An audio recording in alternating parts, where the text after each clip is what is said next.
The great chamber of the Galactic Council buzzed with worried voices. Representatives from 47 different species sat in their specialized seats, each designed for their unique biology.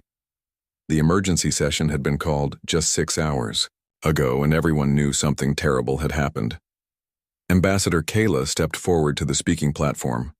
Her pale blue skin looked even more colorless than usual, and her large eyes showed the exhaustion that came from 3 sleepless days. The Varian diplomat had traveled across half the galaxy to reach this chamber, and everyone could see the desperation in her movements. Honored council members, Kayla began, her voice barely above a whisper but carried clearly by the chamber's audio systems. My people face complete destruction. We need your help. The chamber fell silent. Varians were known throughout the galaxy as one of the most peaceful species. They had never been involved in wars, never conquered other worlds, and spent most of their time studying art and philosophy. If the Varians were asking for help, the situation had to be very bad. Kayla activated the holographic display in the center of the chamber. A beautiful green and blue planet appeared, rotating slowly. Varia Prime looked like a paradise world, with vast forests and clean oceans. But as the image zoomed in, the beauty turned to horror. Large sections of the main continent were brown and dead. What had once been forests were now empty wastelands. Rivers that should have been blue were murky and filled with strange growths. The dead zones were spreading outward like a disease, consuming everything in their path. 3 months ago, Kayla continued, an asteroid struck our world. We thought it was just a normal space rock. Our scientists said the impact would cause some local damage, but nothing serious. We were wrong. The hologram showed microscopic images of strange worm-like creatures. They moved quickly and seemed to eat everything they touched. Plants, soil, even rocks were being consumed by these tiny monsters. The asteroid carried these parasites, Kayla explained. They eat all organic matter. They reproduce every few hours. They release toxic gases that kill our people. We have tried everything we know, but nothing stops them. Council member Torx, of the Althari species, stood up. His insect-like appearance made clicking sounds as he spoke. How fast are they spreading? They have consumed 30% of our main continent, Kayla replied. Our scientists calculate that the entire planet will be uninhabitable within 6 months. 12 billion Varians will die unless we find a solution. The chamber erupted in shocked whispers. 12 billion lives was more than the total population of many council species. The scale of the disaster was almost impossible to understand. Chairman Vex called for order. The elderly leader of the council had seen many crises in his long career, but nothing like this. What kind of assistance do you need? Kayla's hands shook as she answered. We need terraforming equipment to restore the dead zones. We need weapons that can kill these parasites without harming our people. We need ships to evacuate our population. We need scientists who can study these creatures safely. She paused, her voice breaking. We need everything, and we need it now. The council members looked at each other with concern. The Varians were asking for help on a scale that had never been attempted before. Most species could barely manage the terraforming of a single city, let alone an entire continent. The weapons needed to fight the parasites would have to be incredibly powerful and precise. Evacuating 12 billion people would require more ships than most species owned. Representative Jax of the crystalline Nexus species spoke first. The HFY Nexus can provide computational assistance. Our computers can run models to predict parasite behavior. We can send 3 of our best analysis ships. The depths offer water purification technology, added the aquatic representative through her translation device. We can clean your oceans after the parasites are gone. We have 2 specialized vessels that can begin work immediately. One by one, other species offered help. The Althari promised research support. The Quran offered food supplies. The Zenith species said they could provide temporary shelter for a few million refugees. Each offer was carefully measured and appropriate for their species' capabilities. But everyone knew it was not enough. Even if all the offers were combined, they would barely make a difference against the scale of the crisis. The Varians needed help that was 10 times larger than what the entire council could provide together. Admiral Kane had been sitting quietly in the human section of the chamber. The representative from Earth was a tall man with gray hair and steady eyes. Humans had only joined the Galactic Council 20 years ago, and many species still found them strange. Earth was classified as a death world, a planet so dangerous that most galactic species could not survive there for more than a few minutes. Kane stood up slowly. The chamber became quiet as all eyes turned to him. Humans were known for being unpredictable, and their contributions to council discussions were often surprising. "Admiral Kane," Chairman Vex said formally, "does Earth offer assistance to Varia Prime?" Kane looked at the holographic display of the dying planet. He studied the images of the parasites and the spreading dead zones. His expression was calm, but something in his eyes made several council members feel nervous. "We'll take care of it," Kane said simply. The chamber was silent for a moment. Several representatives looked confused. The human response seemed too brief for such a massive crisis. "Respected Admiral," Kayla said hesitantly, "I do not think you understand the scope of our problem. We need massive terraforming equipment, military-grade bioweapons, and evacuation ships for 12 billion people. This is beyond what any single species can provide." Kane turned to look at her directly. "I understand perfectly. You need to save your world and your people. We'll handle it." Representative Torx clicked nervously. "Admiral Kane, the resources required for this operation would strain the combined capabilities of multiple species. Are you certain that Earth can contribute meaningfully to an effort of this scale?" Kane pulled out his quantum communicator, a device that could send messages instantly across the galaxy. "I need to make a call to Earth. This won't take long." Other council members exchanged glances. They had expected the humans to offer some small contribution, like the other species. Maybe a research ship or some technical advice. The idea that Earth could handle a crisis of this size seemed impossible. Kane activated his communicator and spoke briefly to someone on Earth. The conversation was short and conducted in rapid human language that the translation systems could barely follow. Most council members caught only fragments, words like full deployment and maximum priority and everything we have. After less than 2 minutes, Kane closed the communicator and looked back at the council.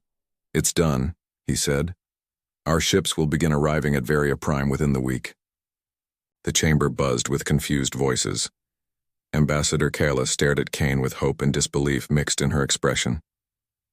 "How many ships?" she asked quietly.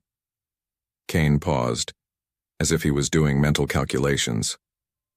"The first wave will be 47 vessels. More will follow as needed." The chamber fell completely silent. 47 ships was more than most species used for their entire space defense. The humans were treating this crisis like a major military operation. Chairman Vex leaned forward in his chair. "Admiral Kane, are you authorized to commit Earth's resources on this scale?" Kane smiled for the first time since entering the chamber. "Chairman Vex, when humans decide to help, we don't do things halfway. Your people called for aid, Ambassador Kayla. You'll have it." As Kane walked out of the chamber to coordinate with Earth, the other council members sat in stunned silence. None of them had ever seen a response like this to a crisis. They were beginning to realize that they might have seriously underestimated what the humans from the notorious Death World considered appropriate assistance. The quantum message from Admiral Kane reached Earth's Colonial Defense Force headquarters at exactly 14:32 local time. General Torres was reviewing supply reports when her communication officer burst into her office. "General, Priority 1 message. From the Galactic Council. Admiral Kane is requesting immediate deployment authorization for Operation Varian Aid." Torres set down her reports and activated her secure terminal. The message from Kane was brief but detailed. 12 billion aliens facing extinction, parasitic organisms consuming an entire planet, total ecological collapse within 6 months, the Galactic Council's other species offering token assistance that would not make any meaningful difference. Torres read the message twice, then reached for her emergency communication device. Within minutes, she was connected to the Earth Defense Command, the Colonial Administration, and the President's office. "How bad is it?" President Chen asked from his office in Geneva. Complete planetary destruction, Torres replied. 12 billion civilians. The parasites are consuming everything organic. Other species are sending research ships and technical assistance. Kane says the entire Galactic Council combined cannot handle this crisis. What do we need to deploy? Torres pulled up the tactical assessment that Kane had sent. Everything, sir. This is bigger than the Martian terraforming project. Bigger than the Titan colony establishment. We need full fleet deployment, all available. Terraforming equipment and every bioweapon specialist we have. President Chen was quiet for a moment. Authorization granted. Use everything we have. Within 1 hour of Kane's message, Earth's military-industrial complex began mobilizing on a scale that had not been seen since the Great Colony Rush of 2387. The Fifth Fleet, stationed at Luna Base, received immediate deployment orders. 47. Vessels began emergency preparations for deep space travel. Commander Blake supervised the loading of the fleet flagship, the EDS Determination. The massive vessel was designed to carry everything needed to establish colonies on hostile worlds. Its cargo bays filled with terraforming equipment, atmospheric processors, and enough supplies to support a small city for years. Status report. Blake called to his loading supervisor. Terraforming equipment loaded and secured. Atmospheric processors online. Bioweapon laboratory is being installed on Deck 7. Emergency medical facilities are ready. We can deploy within 18 hours. Blake nodded. 18 hours was record time for a full fleet deployment, but the Varians did not have time to waste. Every day they delayed meant more deaths on Varia Prime. At the same time, Dr. Lisa Park was assembling her research team at the Biological Warfare Institute in Colorado. The facility was built into a mountain and designed to study the most dangerous organisms in known space. When Park received Kane's message about the Varian parasites, she immediately began gathering volunteers for what would be the most dangerous assignment of their careers. The organisms produce toxic gases that kill most galactic species within minutes, Park explained to her team. They consume organic matter at a rate that defies normal biological processes. They reproduce faster than anything we have ever studied. We will be working with samples that could kill us if our protective equipment fails. Dr. Williams, Park's senior researcher, raised his hand. What kind of protective equipment are we talking about? Full environmental suits with independent life support. Level 5 biological containment protocols. We will be treating these organisms as if they were weaponized plague. Park looked around the room at her team. Anyone who wants to leave this assignment can do so now with no questions asked. Nobody moved. The 12 scientists in the room had all volunteered for dangerous assignments before. They had studied extremophiles in Earth's deepest ocean trenches, analyzed samples from the radioactive zones of Mars, and developed countermeasures for biological weapons. To them, this was just another Tuesday. Meanwhile, the colonial administration was working on a problem that no government in galactic history had ever faced. How do you evacuate 12 billion people from a dying planet? Director Rodriguez called an emergency meeting of all department heads. The conference room filled with the people responsible for managing Earth's 137 colony worlds. We need to identify worlds that can support Varian biology, Rodriguez explained. They need specific atmospheric conditions, particular gravity levels, and certain types of plant life. We also need to consider cultural compatibility and long-term sustainability. How many worlds are we talking about? Asked the head of colonial development. All of them, if necessary. We need to be prepared to house 12 billion refugees across our entire colonial network. The department heads looked at each other with expressions of amazement. Earth's colonial network had been built over 2 centuries. It represented the greatest expansion of human civilization in history. The idea of using the entire network to save an alien species was unprecedented. What about the existing colonists? Someone asked. They'll understand, Rodriguez replied. We've never turned away people who needed help. We're not starting now. Within hours, construction yards across the Sol system began working triple shifts. The massive orbital facilities around Earth, Mars, and Jupiter started building specialized equipment for the Varian crisis. Atmospheric processors designed specifically for the parasite problem. Bioweapon deployment systems. Emergency shelter. fabricators, medical equipment configured for alien biology. The Luna shipyards began constructing new vessels designed specifically for the Varian operation. The engineers worked from incomplete specifications, but they knew the basic requirements: ships that could operate in toxic atmospheres, vessels that could carry massive amounts of terraforming equipment, transports that could evacuate millions of people at once. Captain Hayes oversaw the construction of the first Varian-class terraforming ship. The vessel was 3 kilometers long and designed to process the atmosphere of an entire continent. It carried enough equipment to rebuild a planet's ecosystem from scratch. "How long until completion?" Hayes asked his chief engineer. 72 hours for the first ship. We'll have 6 more completed within the week." Hayes nodded. In normal circumstances, building a terraforming ship took 6 months. The fact that they were completing them in days showed how seriously Earth was taking the Varian crisis. The news of the Varian situation spread through Earth's population within hours. The public response was immediate and overwhelming. Volunteer organizations began organizing relief supplies. Medical professionals applied for emergency deployment to alien worlds. Retired military personnel requested reactivation for humanitarian service. The Earth Global News Network ran continuous coverage of the mobilization. Reporter Jane Mitchell stood outside the Luna shipyards as massive vessels prepared for launch.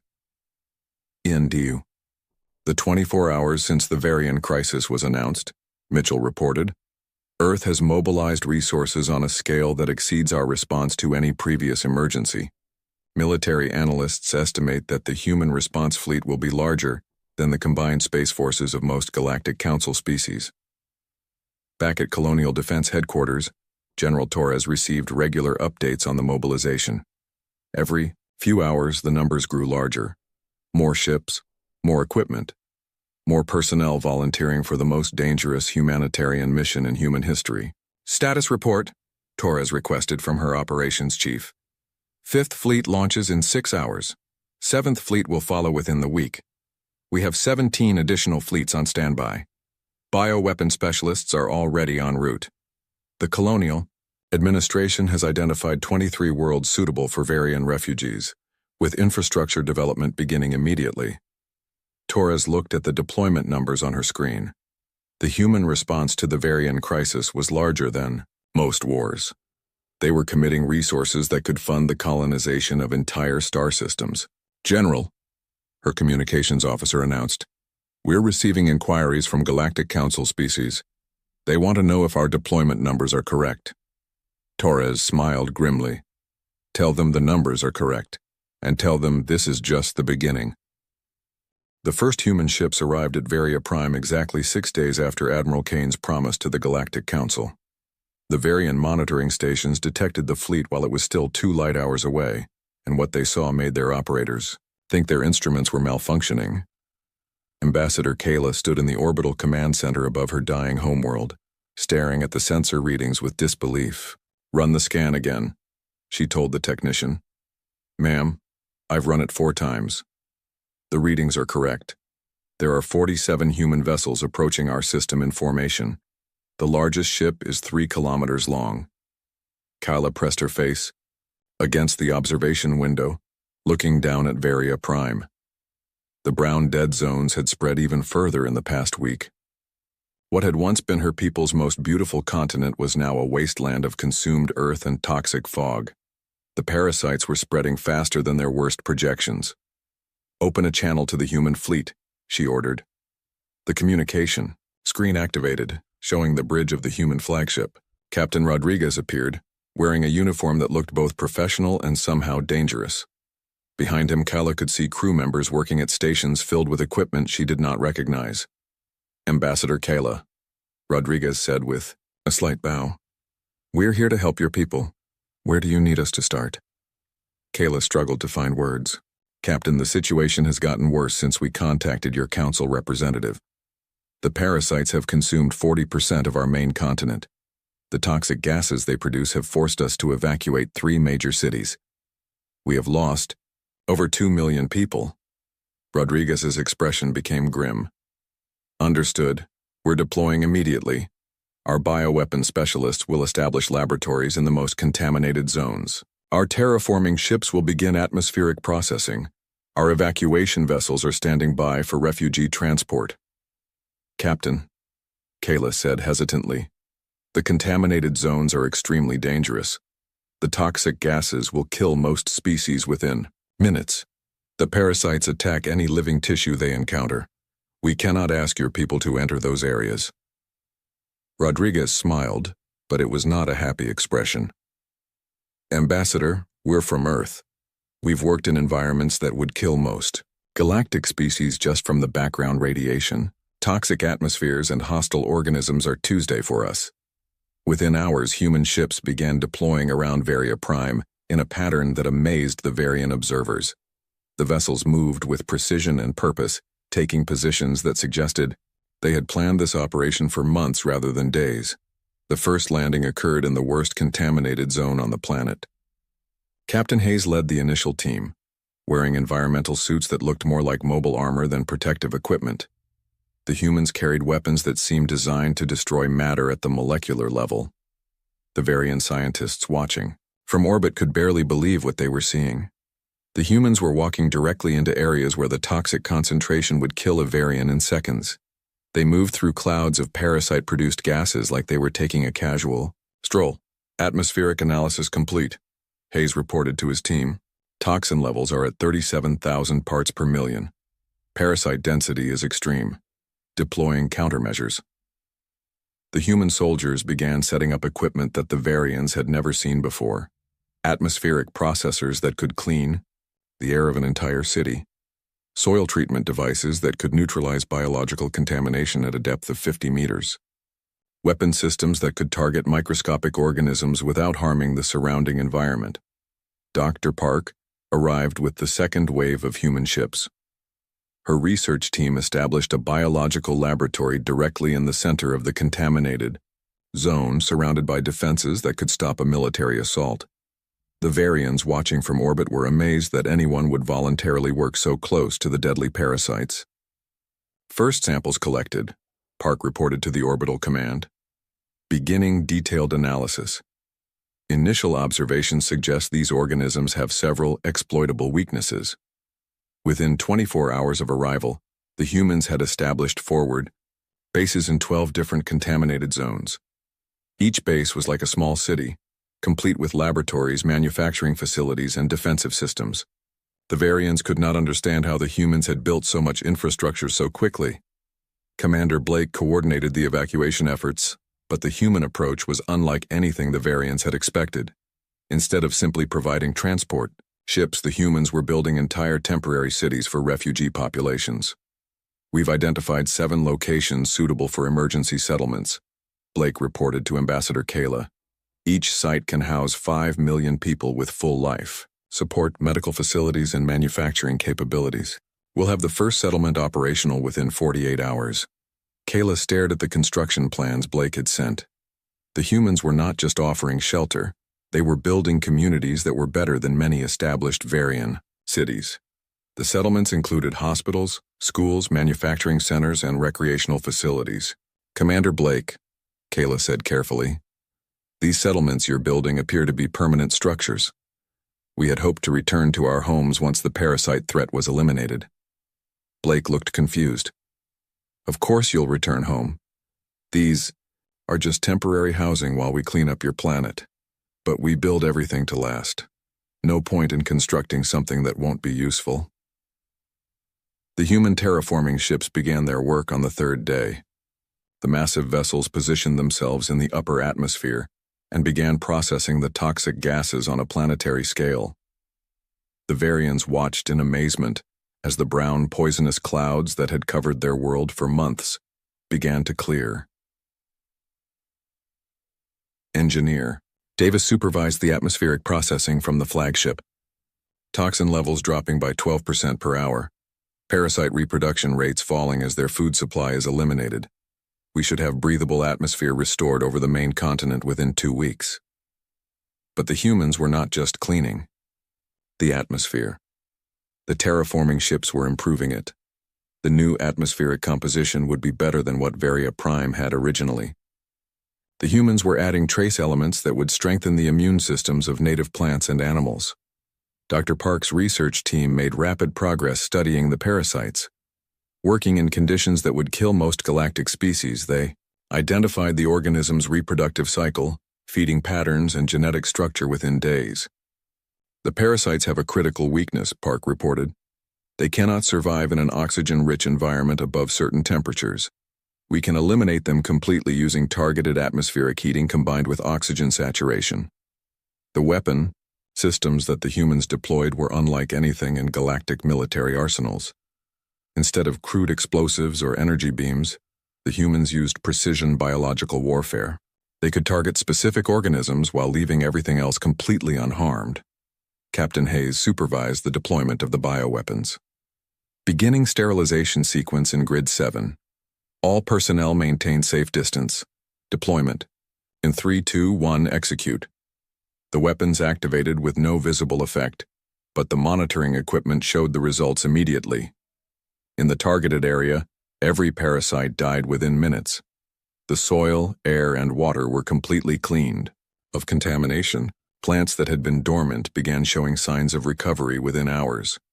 The Varian observers could not understand how the humans had developed such precise and effective weapons so quickly. What they did not realize was that Earth's military had been preparing for biological warfare for centuries. The parasites attacking Varia Prime were dangerous, but they were not more dangerous than many organisms that existed naturally on Earth. As the third day ended, the scope of the human operation became clear to the Varian government. The humans had deployed more resources in 72 hours than the Galactic Council had offered in total. They were not just fighting the parasites. They were rebuilding an entire world. 3 months after the first human ships arrived at Varia Prime, Ambassador Kayla stood in her office reviewing reports that seemed impossible to believe. The numbers on her screen showed progress that exceeded every optimistic projection her scientists had made. "Run these calculations again," she told her assistant. "These numbers cannot be correct." Her assistant, a young Varian named Tira, checked the data feeds from across the planet. "Ambassador, I have verified the reports with 17 different monitoring stations. The numbers are accurate. The parasites have been eliminated from 68% of the contaminated zones.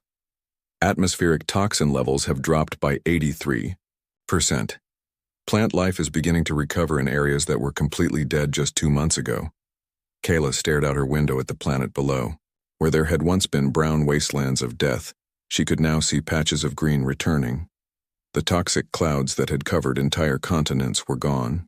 Cities that had been evacuated were being reoccupied by her people.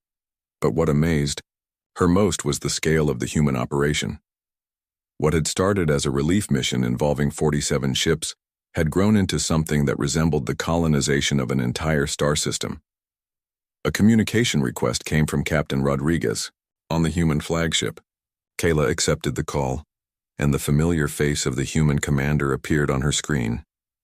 "Ambassador Kayla," Rodriguez said with a smile, "I have some updates on our progress. The Second Colonial Fleet arrived yesterday with additional terraforming equipment. We should have the main continent completely restored within 6 weeks." "Captain," Kayla said slowly, "how many human ships are currently in our system?" Rodriguez paused, apparently checking his tactical display. "Currently, we have 137 vessels deployed. The Third Fleet will arrive next week with specialized ecosystem reconstruction equipment." Kayla felt dizzy. 137 ships was larger than the combined space forces of most Galactic Council species. The humans had deployed more resources to save Varia Prime than her people had ever imagined possible.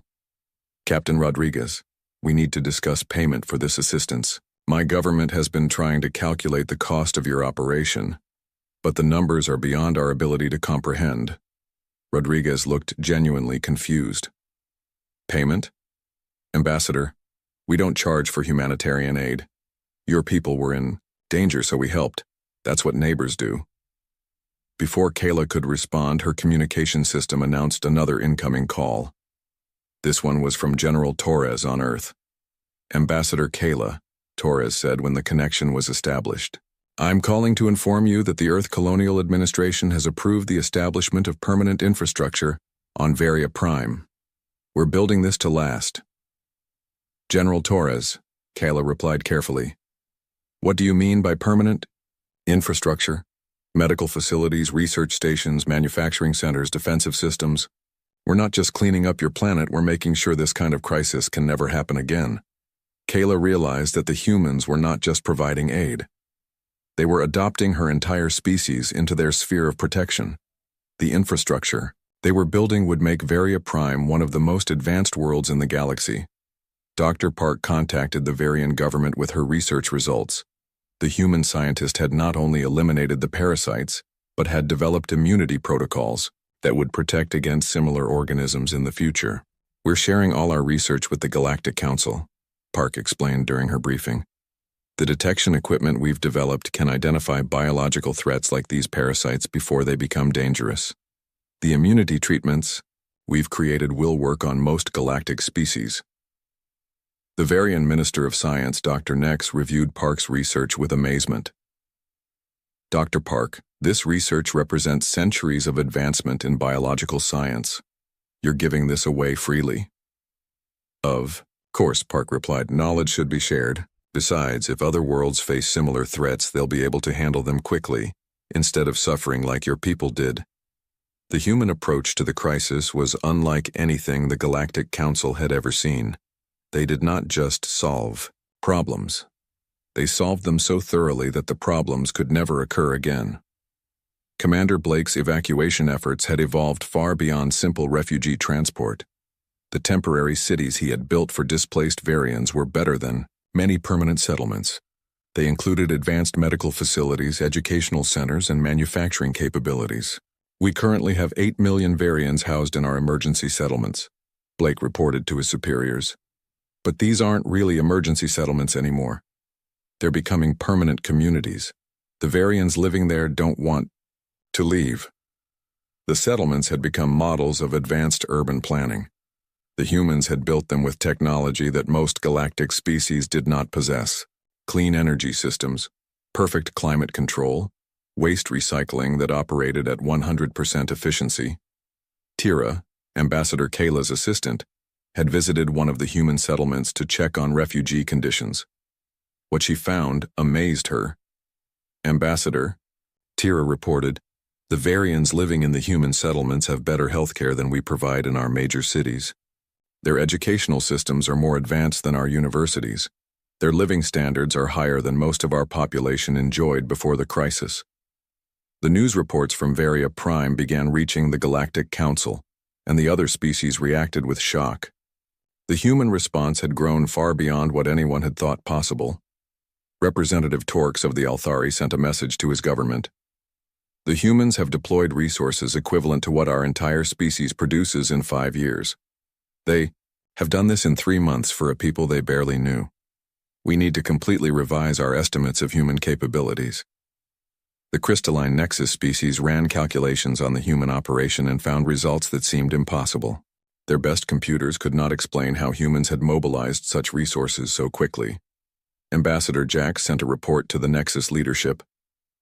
The human industrial capacity exceeds our previous estimates by at least 3 orders of magnitude. They are not just helping the Varians. They are demonstrating capabilities that suggest they could rebuild entire civilizations. The aquatic depth species, who had offered 2 ships to help with Varia Prime, watched in amazement as humans deployed fleets that dwarfed their entire space navy. Admiral Kane remained on Varia Prime to coordinate with the Galactic Council observers, who had arrived to monitor the situation. The other species representatives could not understand how humans had achieved such results. Admiral Kane, asked the Coran observer, how did your species develop such advanced terraforming technology? Kane shrugged. We've been terraforming worlds for 3 centuries. Mars, Venus, the moons of Jupiter and Saturn. Most of our colony worlds needed extensive modification to support human life. This kind of work is routine for us. But the speed of your response, the observer pressed. How did you mobilize such resources so quickly? Earth has been preparing for large-scale emergencies since we first went into space, Kane explained. We learned early that space is dangerous. Colonies fail, disasters happen, people need help. We built our infrastructure to respond to any crisis, anywhere as fast as possible. The Galactic Council observers began to understand that they had completely misjudged human civilization. The humans were not just another species with some advanced technology. They were a civilization that had been shaped by constant preparation for the worst possible scenarios.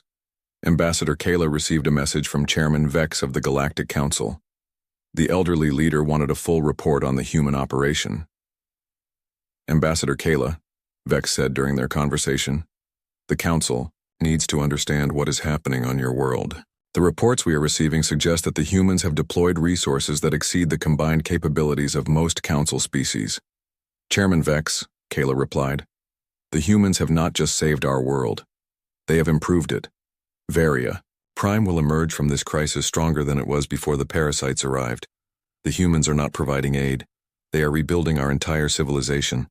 6 months after Admiral Kane's simple promise to take care of it, the Galactic Council convened another emergency session. This time, however, they were not responding to a crisis. They were trying to understand what had happened on Varia, Prime, and what it meant for the galaxy. Chairman Vex called the session to order as representatives from 47 species took their seats. The chamber buzzed with nervous energy. Every species had received reports about the human operation on Varia Prime, but the scale described in those reports seemed impossible to believe. Ambassador Kayla entered the chamber, looking completely different from the desperate diplomat who had pleaded for help 6 months earlier. Her pale blue skin had regained its healthy color, and her large eyes sparkled with energy instead of exhaustion. Behind her walked Admiral Kane, still wearing the same calm expression that had puzzled the Council during their first meeting. Honored Council members, Kayla began, I have returned to report on the assistance provided to Varia Prime by the human species. She activated the holographic display, and the chamber fell silent. The image showed Varia Prime as it appeared. Now, 6 months after the human intervention, the planet was not just restored, it was more beautiful than it had ever been. Vast forests covered areas that had been wastelands.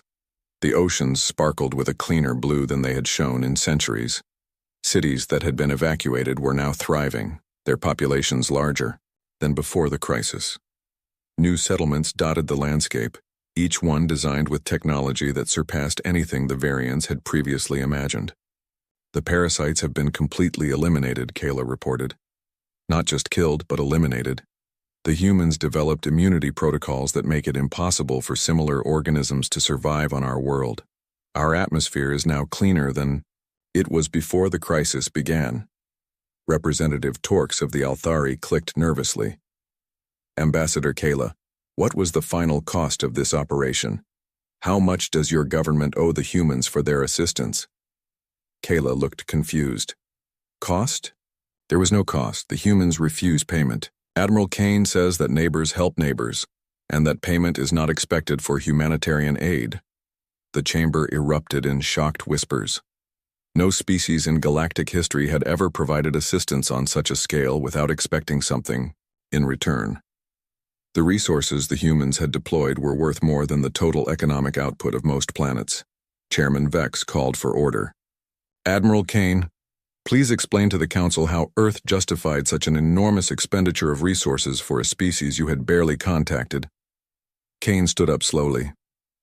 Chairman Vex, I think there has been a misunderstanding. We did not consider this an enormous expenditure. This was a standard humanitarian response. The chamber fell silent. Several representatives stared at Kane with expressions of disbelief. Standard? Asked the Crystalline Nexus representative. Admiral Kane, our computers calculate that your species deployed resources equivalent to what most civilizations produce in decades. You accomplished terraforming on a scale that we considered theoretically impossible. Kane shrugged. We've been terraforming worlds for centuries. The Varian situation was larger than most, but not fundamentally different from what we do regularly. Dr. Park, who had arrived with Kane, stood to address the Council. If I may add something, honored representatives, the research we conducted on Varia Prime has applications far beyond this single crisis. We have developed detection systems that can identify similar biological threats across the galaxy. We are sharing this technology freely with all Council species. The Aquatic Depths representative spoke through her translation device. Dr. Park, you are giving away research that must have cost enormous amounts to develop. What does Earth expect in return? Nothing, Park replied simply. Knowledge should be shared. If other worlds face similar threats, they should have the tools to defend themselves. Representative Jax of the Nexus species presented calculations to the Council.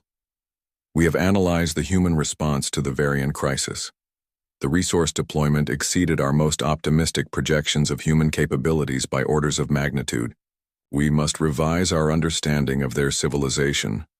Chairman Vex looked directly at Kane. Admiral, the Council needs to understand the full scope of human capabilities. How many fleets like the one deployed to Varia Prime could Earth maintain simultaneously? Kane considered the question. Currently, we have 23 fleets of similar size deployed across human space on various projects. We could deploy perhaps 50 more if needed for humanitarian operations. The chamber was stunned into silence. 50 fleets the size of the Varian operation would represent military power greater than the combined forces of the entire Galactic Council. Admiral Kane, Chairman Vex said carefully, are you saying that the Varian operation represents less than 5% of Earth's total capabilities?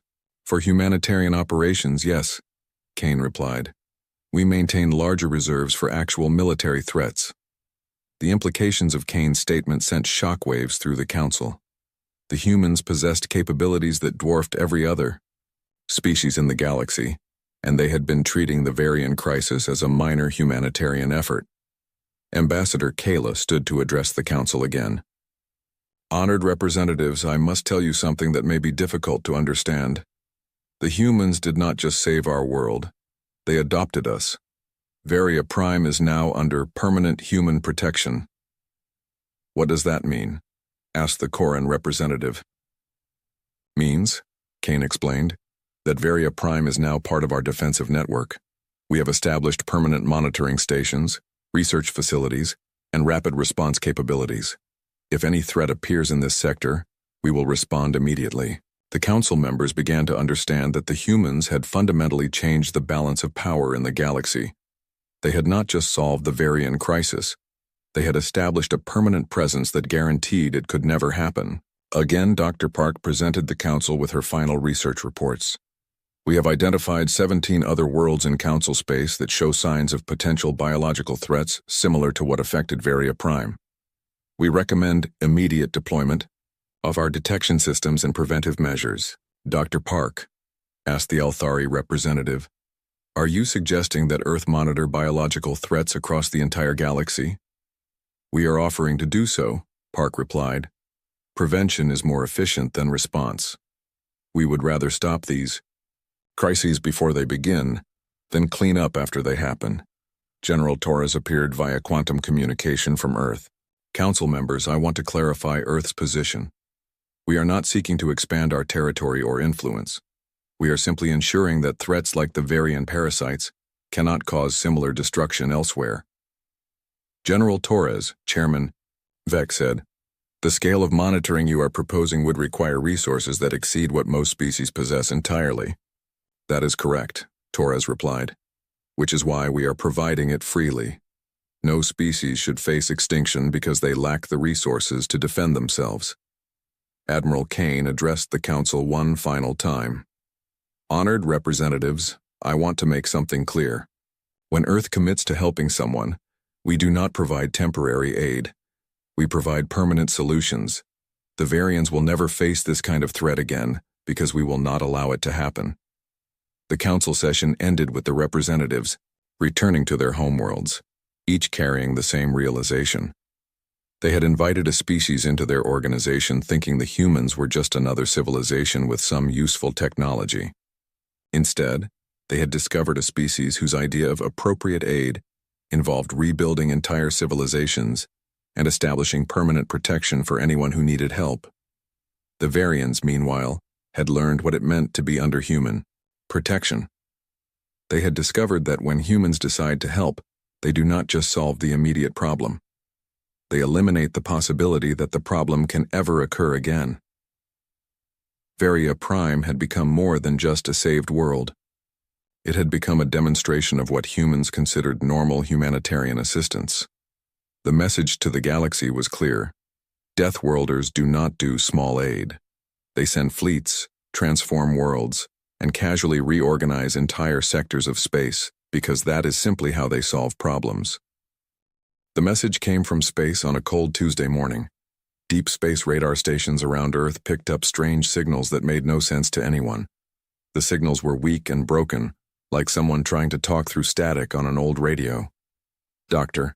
Emma Ross worked at the big listening station on the moon. She had spent her whole life studying space sounds, but this was different. The patterns in the signal looked like math, but also like a language she had never seen before. Emma called her team together. They worked for 3 days without sleep, trying to understand what the aliens were saying. The signal used numbers and star maps that helped them figure out the basic meaning. When they finally understood the message, Emma felt sick to her stomach. The aliens called themselves the HFY. They lived on 12 different worlds far away from Earth. For hundreds of years, they had been peaceful traders who sold goods between planets and never hurt anyone. But now something terrible was happening to them. Another alien race called the Drakmor was killing them. The Drakmor were warriors who loved fighting and saw other aliens as either slaves or targets. They had already destroyed 6 HFY worlds. Billions of peaceful aliens were dead. The few HFY who were still alive hid in underground cities. They sent their message hoping someone would hear them and help them fight back. They had detected radio signals from Earth and thought humans might be able to travel in space. General Tom Baker sat in a secure room deep under the Pentagon. Military leaders from around the world watched on screens as Emma showed them the alien message. Nobody spoke for a long time. Everyone was thinking the same thing. Aliens were real and they needed help. The HFY offered to trade their advanced technology for military help. They had ships that could travel faster than light. They had energy weapons and machines that could build anything. Their technology could change human life forever. But the message also included detailed information about their enemies. The Drakmor were huge, almost 10 feet tall, with thick skin like armor and sharp teeth like a shark. They had been conquering other aliens for thousands of years. They had destroyed 17 different alien races and taken over 43 worlds. The HFY would be number 18 unless someone helped them. What the peaceful HFY did not know was that they had just asked Earth for help. And Earth was very different from other planets in the galaxy. Earth was a world where everything tried to kill everything else every single day. The HFY lived on worlds where the worst predator was smaller than a house cat. Their weather was always mild and pleasant. Their gravity was so light that humans would bounce around like they were on the moon. They had never known real danger or violence. Earth was the opposite. Earth had killer storms, earthquakes, volcanoes, and ice ages. Every animal on Earth was either a hunter or prey, and most were both at different times. Humans had climbed to the top by being smarter and more violent than everything else. Emma found more information in the HFY database about how other aliens saw different worlds. Earth was listed as a Class 12 death world, the most dangerous type of planet where life could exist. Most aliens would die just from breathing Earth's air or trying to walk in Earth's gravity.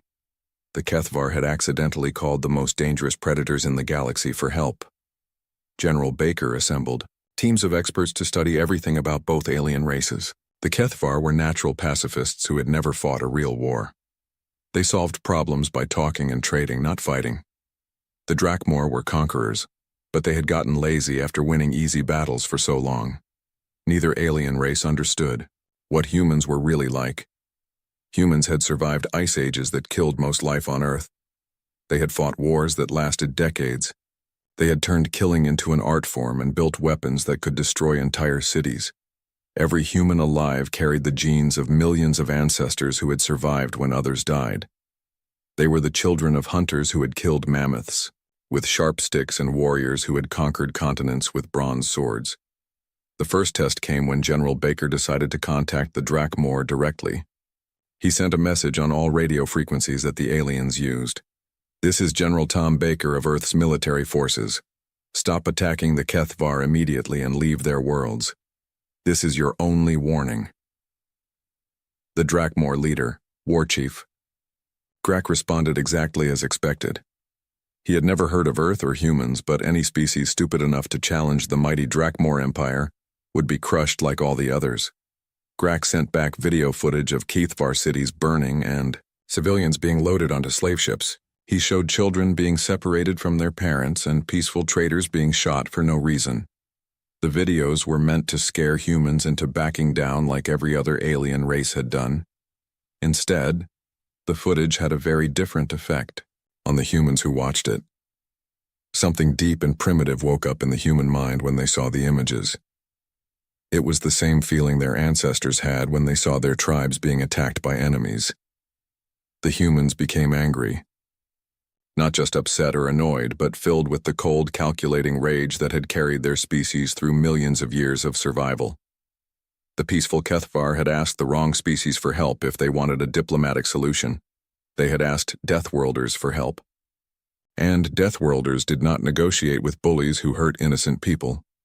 President Lisa Chang called an emergency meeting of world leaders. Within 6 hours, every major nation on Earth had agreed to help the Kethvar. Human factories began working around the clock to build weapons. Scientists started combining human technology with alien designs to create things the galaxy had never seen before. The Drakmor Empire had ruled through fear for thousands of years. They were about to learn what fear really meant when it came from a world where everything was born to survive and kill. Earth's children were coming to answer the alien SOS, and they were bringing all the fury their terrible, beautiful world had taught them. The message went out on every frequency the humans could reach. "Drakmor Empire, this is Earth. We received your videos. We are coming for you. Prepare for war." For the first time in their history, the Drakmor were about to face an enemy that was more dangerous than they were. The age of easy conquest was about to end, and the Deathworlders were about to show the galaxy what real predators looked like. The first alien ship arrived at Earth 3 weeks after the initial contact. It was a small Kethvar vessel, badly damaged and running on emergency power. The pilot, an alien named Veltar, had volunteered for the dangerous journey to Earth to help the humans understand what they were really facing. Admiral Kate Wilson met the alien at the space station orbiting Earth. Veltar was small and thin, about the size of a human child, with pale blue skin and large, gentle eyes. When he tried to walk in Earth's gravity, he collapsed immediately. The weight that humans lived with every day was crushing to his fragile bones. "Your world is impossible," Veltar whispered through the translator device. "How do you survive such brutal conditions?" Kate helped the alien to a chair designed for low-gravity beings. "We don't think about it," she said simply. "This is just normal life for us." Veltar showed the humans detailed maps of Drakmor territory and explained their military tactics. The Drakmor fought in straight lines like ancient armies. They believed in honor and direct combat. They had never faced an enemy that used tricks or fought from hiding. "They are very strong and very cruel," Veltar explained. "But they are also predictable. They always attack the same way because it has always worked before." Dr. Emma Ross studied the information about both alien races and made a disturbing discovery. According to galactic records, Earth was classified as one of the most dangerous worlds in known space. Most planets where intelligent life existed were peaceful garden worlds with mild weather and gentle creatures. Earth was different. Earth was a world where volcanoes could destroy entire continents and ice ages could last for thousands of years. The weather was violent and unpredictable. Earthquakes could split the ground open without warning. Most aliens would die just from trying to breathe Earth's thick atmosphere. But the most dangerous thing about Earth was not the planet itself. It was the life that had evolved there. Every creature on Earth was locked in an endless battle for survival. Plants poisoned animals that tried to eat them. Animals grew claws and fangs and armor to fight each other. Everything was designed to kill or avoid being killed. Humans had won this battle by being smarter and more adaptable than everything else. but they were still predators at heart, shaped by millions of years of hunting and being hunted. Colonel. Jack Martinez studied the Drakmor military files and laughed. These guys fight like medieval knights, he told his staff. They line up in formation and charge straight ahead. They've never faced guerrilla warfare or modern tactics. The Drakmor had conquered other species easily because most aliens were even more peaceful than the Kethvar. When faced with violence, they surrendered rather than fight back. The few species that did resist used the same basic tactics. Line up your soldiers and shoot at the enemy until one side wins. Humans had spent thousands of years perfecting the art of war. They had developed tactics for fighting in every environment, on Earth, underwater, in the air, in frozen wastelands, in burning deserts. They knew how to fight when outnumbered, how to turn everyday objects into weapons, how to use the enemy's strength against them. General Tom Baker assembled Earth's best military minds to plan the response. They studied every piece of information about the Drakmor and found weaknesses that other species had never thought to exploit. The Drakmor were big and strong, but that made them slow and clumsy in tight spaces. They relied on their natural armor, but human weapons were designed to punch through tank armor. They expected enemies to fight honorably in open battle, but humans had no problem fighting dirty when innocent lives were at stake. Captain Dave Johnson commanded the first human warship designed with alien technology. The ship looked like nothing the galaxy had ever seen before, sleek and dark, built for speed and stealth rather than impressive appearances. It was covered with weapons that most aliens would consider unsporting or even evil. The Drakmor use fear as a weapon, Captain, Johnson told his crew. They show up with big, impressive ships and demand surrender. When that doesn't work, they start killing civilians until the enemy gives up. It's worked for them for thousands of years. His second-in-command, Lieutenant Sarah Chen, checked the weapon systems. What happens when they try that on us? Then they learn what real fear looks like, Johnson replied. The human fleet that prepared to leave Earth was unlike anything the galaxy had ever seen.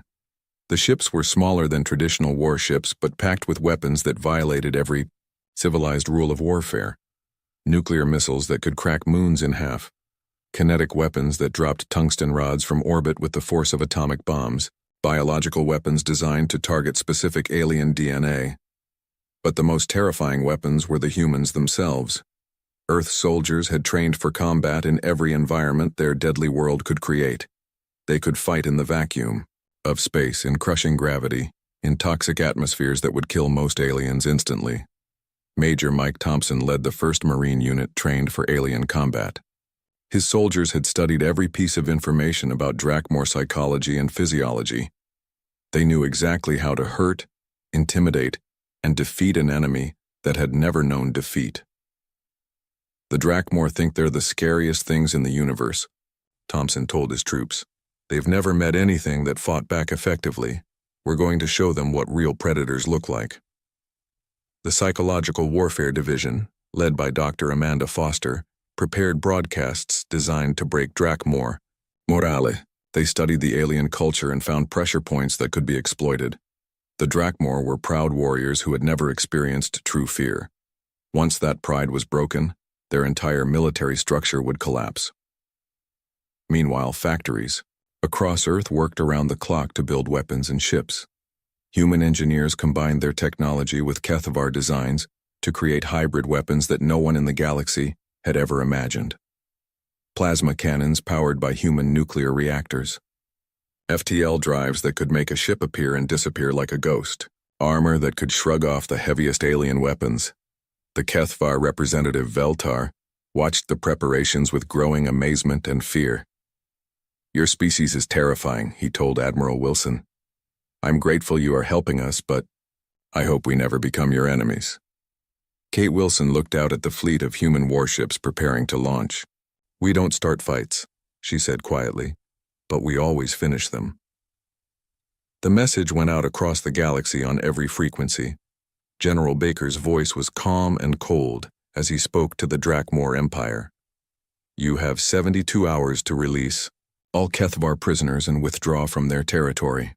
After that, Earth's military forces will consider you hostile targets and respond accordingly."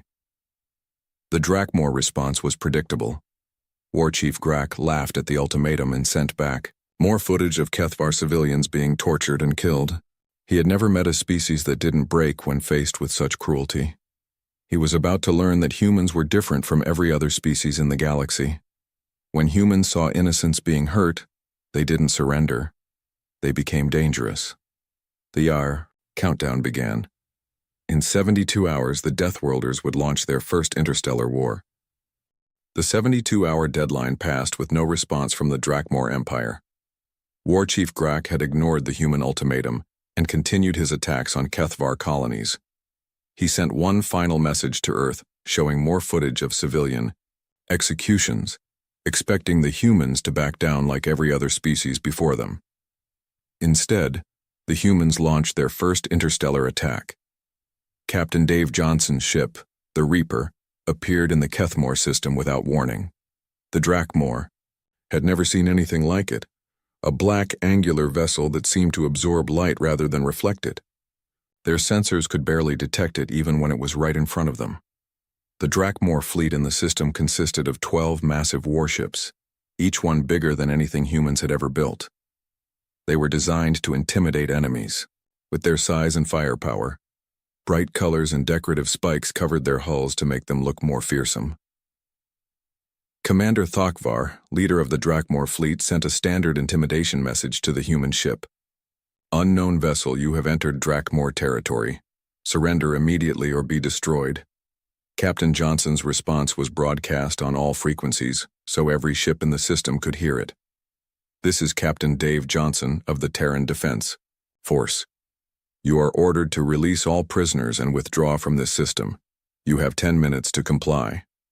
The Drakmor commanders laughed at the humans' demand. One small ship challenging an entire fleet. It was the most ridiculous thing they had ever seen. Commander Thokvar ordered his ships to surround and capture the human vessel. That was when the humans showed the galaxy what real warfare looked like. The Reaper's first salvo hit 3 Drakmor ships simultaneously. The human weapons were unlike anything the aliens had ever faced. Instead of the energy beams that most species used, the humans fired solid projectiles that moved faster than light. The tungsten rods punched through the alien ship's armor like paper, destroying critical systems and killing hundreds of crew members instantly. But the real surprise came when the Drakmor tried to return fire. Their energy weapons, designed to overwhelm enemy shields through brute force, had no effect on the human ship. The Reaper's armor was made from materials that absorbed energy attacks and converted them into power for its own weapons. Within minutes, half the Drakmor fleet was crippled or destroyed. The surviving ships tried to retreat, but the human ship was faster than anything they had ever seen. It appeared and disappeared like a ghost, striking from unexpected angles and vanishing before they could respond. Commander Thokvar managed to send a desperate message to Drakmor High Command before his ship was destroyed. "The humans are not like other species. They fight without honor. They use weapons that should not exist. Send reinforcements immediately." The message reached War Chief Grak just as reports came in from other systems. Human ships had appeared at 6 different locations simultaneously, all attacking Drakmor forces with the same devastating efficiency. In less than an hour, the humans had destroyed more Drakmor warships than the Empire had lost in the previous century. But the real psychological impact came from what happened next. Human boarding parties attacked the few Drakmor ships that were disabled but not destroyed. The aliens had expected to face enemy soldiers in honorable combat, but the humans fought like nothing they had ever encountered. Major Mike Thompson led the assault on the Drakmor flagship in the Velik system. His Marines moved through the alien ship like shadows, using tactics that no civilized species would consider. They crawled through ventilation shafts, hid in storage compartments, and struck from behind with weapons that killed silently. The Drakmor were big and strong, but their size became a disadvantage in the narrow corridors of their own ships. Human soldiers were smaller and faster, able to move through spaces where the aliens couldn't follow. They used the ship's own systems against its crew, turning off gravity in some sections and flooding others with toxic gas.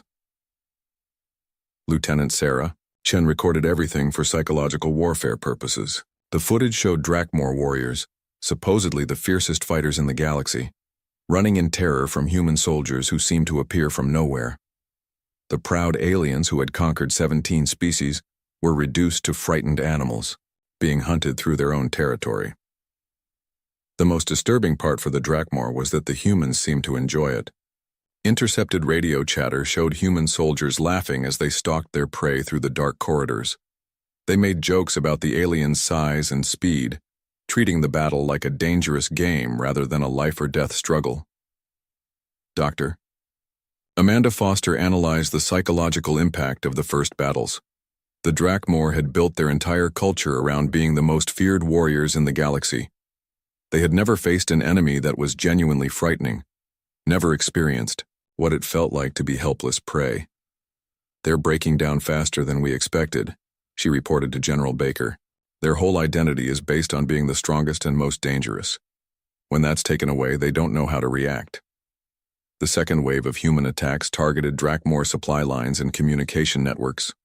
Instead of attacking military targets directly, the humans struck at the infrastructure that kept the Empire running. They destroyed fuel depots, communication satellites, and manufacturing facilities with surgical precision. Captain Johnson's ship appeared at the Drakmor fuel processing station in the Gorak system. Instead of destroying it outright, the humans did something that horrified the aliens even more. They captured it intact. The Drakmor crew watched helplessly as human engineers studied their technology and downloaded their computer files. The humans were not just winning battles, they were learning everything about their enemies. Every captured ship, every intercepted message, every piece of technology gave them more information about Drakmor weaknesses and capabilities. War Chief Grak convened an emergency meeting of his commanders. The reports from the front lines painted a picture that challenged everything the Drakmor believed about warfare. These humans fought without honor, without rules, without mercy. They used psychological warfare, stealth tactics, and weapons that seemed designed specifically to cause maximum terror. "How do we fight an enemy that appears from nowhere and disappears before we can respond?" asked Fleet Commander Vextar. "How do we intimidate a species that seems to find our fear amusing?" Grak had no answers. For the first time in Drakmor history, they were facing an enemy that was more dangerous than they were. The humans had taken everything the Drakmor thought they knew about warfare and turned it upside down.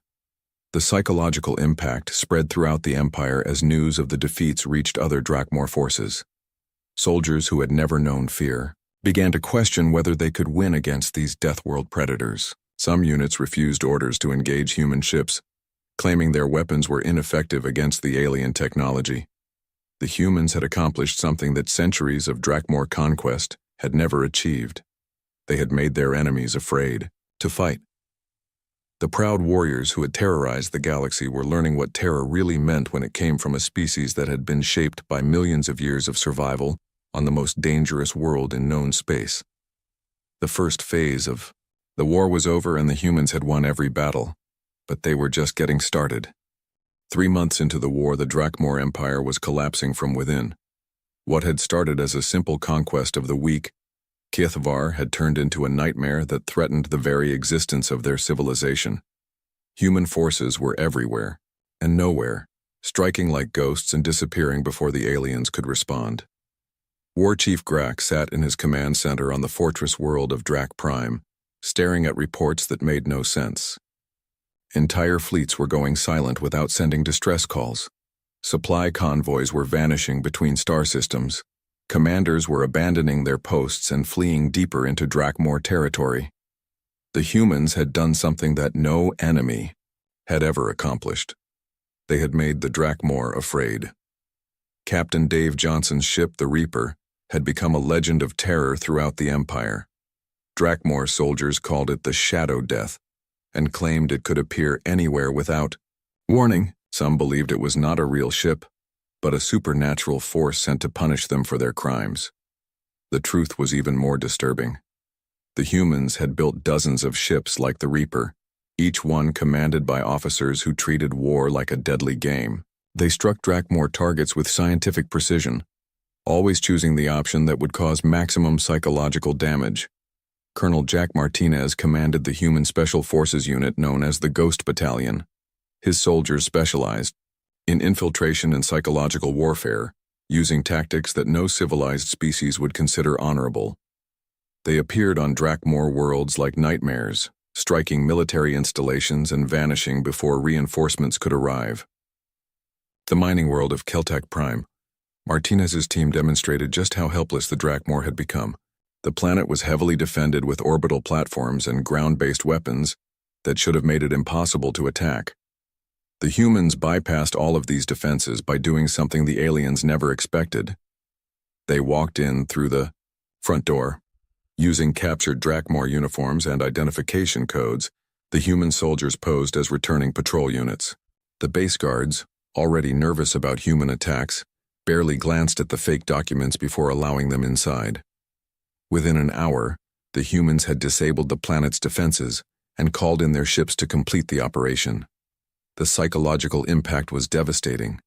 If humans could infiltrate the most secure Drakmor facilities by simply pretending to be aliens, then nowhere was safe.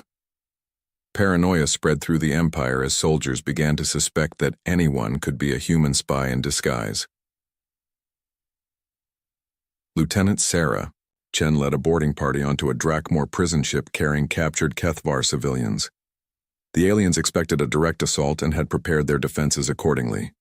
Instead, the humans cut through the ship's hull in a dozen different places, creating multiple entry points that split the defenders' attention. Chen's team moved through the ship like a pack of wolves, using coordinated attacks that kept the Drakmor off balance. They communicated through hand signals and electronic devices that the aliens couldn't intercept. Every time the defenders thought they had contained the humans in one section, new attacks would begin in completely different areas. The rescue operation succeeded in saving over 2,000 Kethvar prisoners, but the real victory was what the humans left behind. They had recorded everything, and the footage showed Drakmor warriors being systematically outfought by a much smaller human force. The videos were broadcast throughout the galaxy, proving that the mighty Drakmor Empire could be defeated by anyone willing to fight smart instead of just fighting hard. Dr. Amanda Foster studied intercepted Drakmor communications and found evidence of a complete psychological breakdown. Military units were reporting ghost sightings and shadow attacks that may not have been real. Some soldiers were firing at their own shadows, convinced that humans were hiding in every corner. "They're seeing threats that don't exist," Foster reported to General Baker. "The fear is spreading faster than our actual attacks. Their own imagination is becoming our most effective weapon." The humans had also discovered something about Drakmor biology that their enemies didn't want known. Despite their fearsome appearance, the aliens were actually quite fragile under their natural armor. Human weapons designed to punch through tank plating could easily penetrate Drakmor defenses, and the aliens' large size made them easy targets in combat. Major Mike Thompson's Marines had developed new tactics specifically for fighting Drakmor warriors. They used the aliens' size and strength against them, leading them into confined spaces where their advantages became disadvantages. A 10-foot-tall warrior was impressive in open battle but helpless when trapped in a maintenance tunnel built for smaller creatures. The humans also exploited the Drakmor social structure. The aliens followed strict military hierarchies and couldn't function effectively when their commanders were killed or captured. Human sniper teams made it a priority to target officers and communication specialists, leaving enemy units leaderless and confused. Captain Johnson's latest mission took him to the Drakmor Naval Academy on Thurok 7, where the Empire trained its future officers. Instead of destroying the facility, the humans did something much more damaging. They captured it intact and broadcast the interrogation of the instructors. The footage showed proud Drakmor military leaders breaking down under human questioning, revealing tactical secrets and strategic weaknesses that had been closely guarded for centuries. Seeing their heroes reduced to frightened prisoners destroyed the morale of young Drakmor warriors throughout the Empire. But the most effective human weapon wasn't technology or tactics. It was their reputation. Stories about human savagery spread through Drakmor space like wildfire, growing more terrifying with each retelling. Some claimed that humans ate their enemies alive. Others said they could become invisible and pass through solid walls. The truth was scary enough. Humans were patient predators who studied their prey carefully before attacking. They used every advantage their evolution on a death world had given them: intelligence, adaptability, and a complete lack of mercy when dealing with threats to innocent people. Fleet Commander Vextar commanded one of the last intact Drakmor battle groups. His ships patrolled the border between Empire space and the advancing human forces, but he knew they were just delaying the inevitable. Every week brought news of another defeat, another impossible human victory against overwhelming odds. Vextar had studied the human attack patterns and reached a disturbing conclusion. The humans weren't just winning battles. They were systematically destroying the Drakmor Empire's ability to function as a military force. They targeted supply lines, communication networks, training facilities, and morale with scientific precision. "They're not fighting a war," he told his staff officers. "They're performing surgery. They're cutting out the parts of our empire that make us dangerous while leaving the rest to collapse on its own." The realization came too late. The humans had already achieved their primary objective. They had turned the galaxy's most feared predators into frightened prey. The Drakmor Empire, which had conquered 17 species across 43 worlds, was being systematically dismantled by creatures from a single death world who refused to let bullies hurt innocent people. The hunters had become the hunted, and they were learning that there was always a bigger predator somewhere in the darkness between the stars. 6 months after the first human attack, the Drakmor Empire was dying. What had once been the most feared military force in the galaxy was now a broken collection of scattered fleets and abandoned worlds. War Chief Grak sat alone in his throne, room on Drak Prime, watching his empire crumble through reports that grew worse each day. The humans had done the impossible.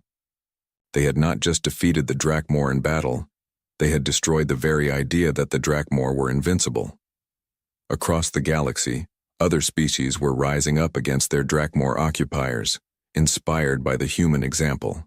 The empire, that had taken 1,000 years to build, was falling apart in less than a year.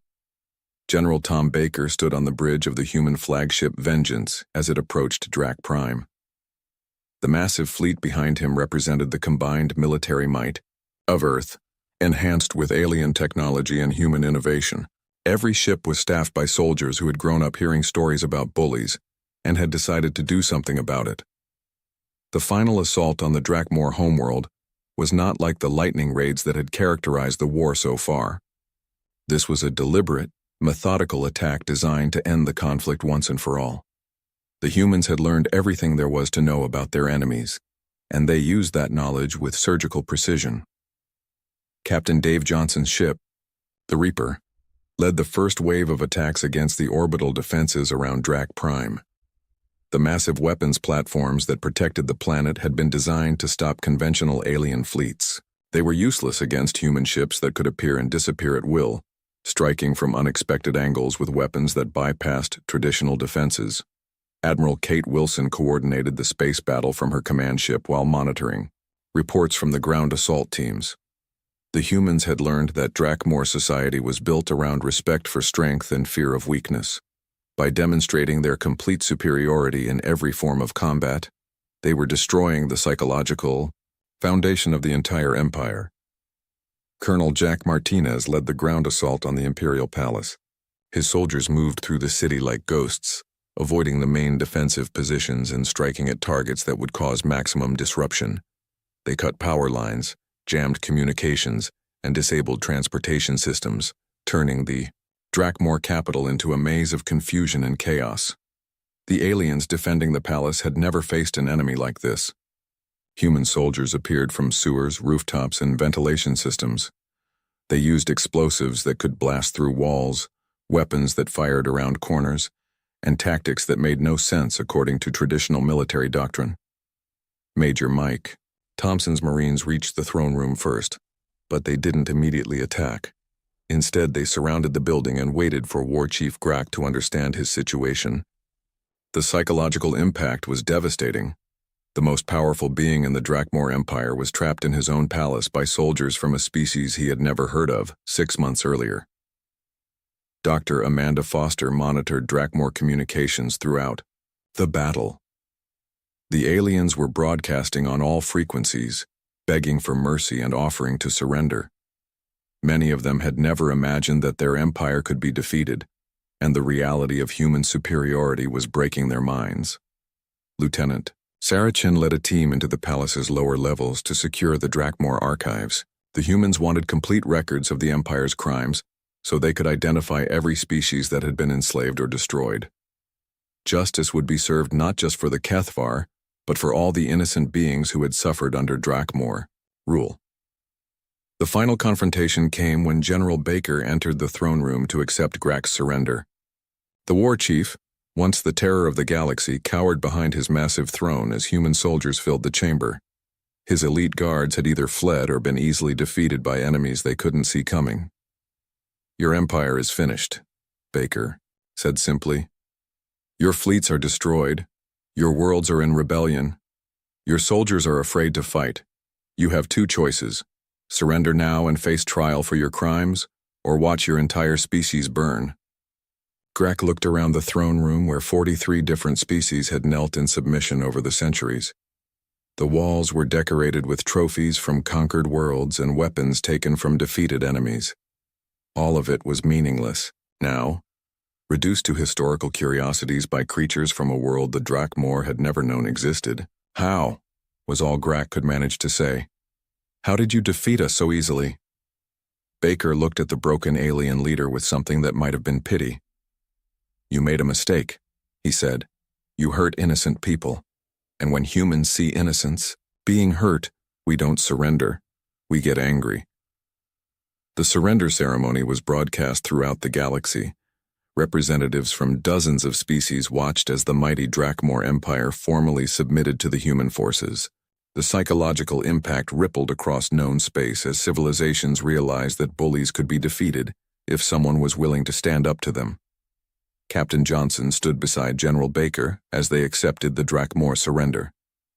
The aliens had been forced to their knees not by superior numbers or technology, but by the simple fact that humans refused to let evil go unpunished. The Deathworld predators had proven that being dangerous was not enough. You also had to be smart, adaptable, and completely committed to protecting the innocent. The Kethvar delegation, led by Veltar, wept openly as they watched their oppressors surrender. 300 years of fear and suffering were finally over, ended by allies they had found by accident. But they also felt a new kind of fear as they watched the human soldiers who had saved them. These Deathworlders were friends now, but what would happen if they ever became enemies? Admiral Wilson announced the terms of the Drakmor surrender to the assembled representatives. All enslaved species would be freed immediately. All stolen territory would be returned to its original inhabitants. War criminals would face trial before a galactic court. The Drakmor military would be disbanded and their weapons destroyed. The empire that had ruled through fear for 1,000 years was being dismantled by creatures who had learned to fight on a world where everything was trying to kill everything else. The humans had brought their Deathworld fury to the stars and used it to protect those who couldn't protect themselves. War Chief Grak was led away in chains, his empire destroyed and his people scattered. The last thing he saw before leaving his throne room was a human soldier placing a small Earth flag on the throne, where generations of Drakmor rulers had sat. The age of Drakmor dominance was over. The age of the Deathworlders had begun. News of the human victory spread throughout the galaxy like wildfire. Species that had lived in fear for centuries suddenly found hope. Bullies and conquerors everywhere looked up at the stars and wondered if the humans might come for them next. Earth had answered an alien SOS with fury and fire, proving that sometimes the best way to make peace was to be so dangerous that nobody wanted to fight you. The Deathworld predators had taken their place among the stars, and the galaxy would never be the same.